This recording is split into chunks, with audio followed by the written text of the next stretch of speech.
জি ভাই আসসালামু Please. আমি আল জাজিরা টেলিভিশনের আমার কোশ্চেনটা ইংলিশে করি বিকজ আমার রেকর্ডের জন্য দরকার ভাই নিশ্চয়ই কালকের সিচুয়েশন এন্ড ওভারঅল লাস্ট 3 মান্থের যে আন্দোলন হয়েছে আপনাদের এন্ড কালকে অবশ্যই it's internationally widely covered what is your assessment of the current political situation and where it's going to go with the keeping in mind with the election ahead in 2023 or maybe January 2024 how do you perceive the political situation we have several times categorically said that this government is an unelected government.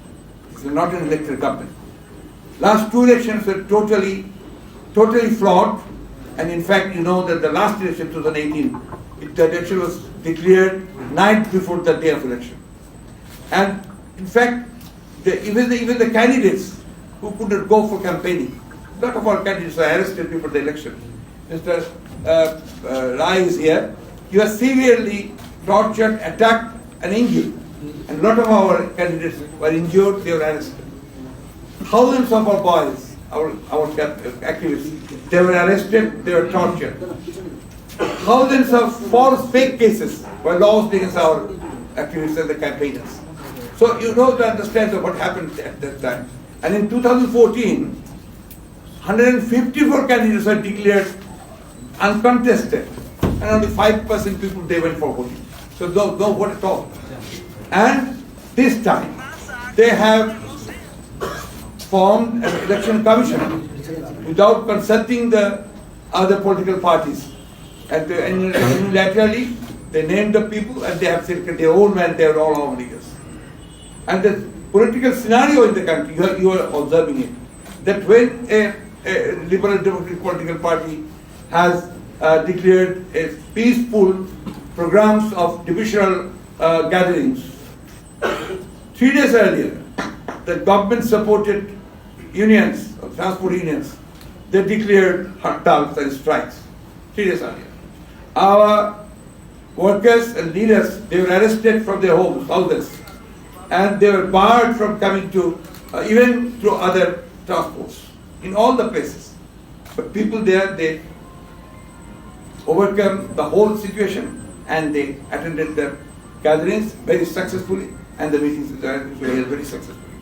This time in Dhaka, just before, even if it was 1 month ago, they started saying that there will be no elections, there will be no meetings in Dhaka city. Nobody will be allowed to hold any meeting here, and they will not be allowed to gather. They are saying all these things. They are threatening people. They are threatening everybody. So that is the scenario now. I told you earlier that in from our party, the biggest, largest political party, 600 people have been enforced disappearance has happened, and they just disappeared. More than thousands have been killed, and more than 3.5 million people they were given fake cases. Still, today, this morning, I had been in the court with 2 cases. Mr. Mirza was also there with several cases, and this is continuing for last 14 years. So there is no, in fact, there is no democratic environment here. There is no democratic space. We are not being allowed to hold our processions, meetings freely. No, even in the media, you know, the media is not free. In the judiciary is completely controlled by the government.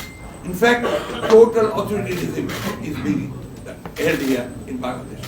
So in Bangladesh, the crisis now is it's a authoritarian and a fascist government ruling this country.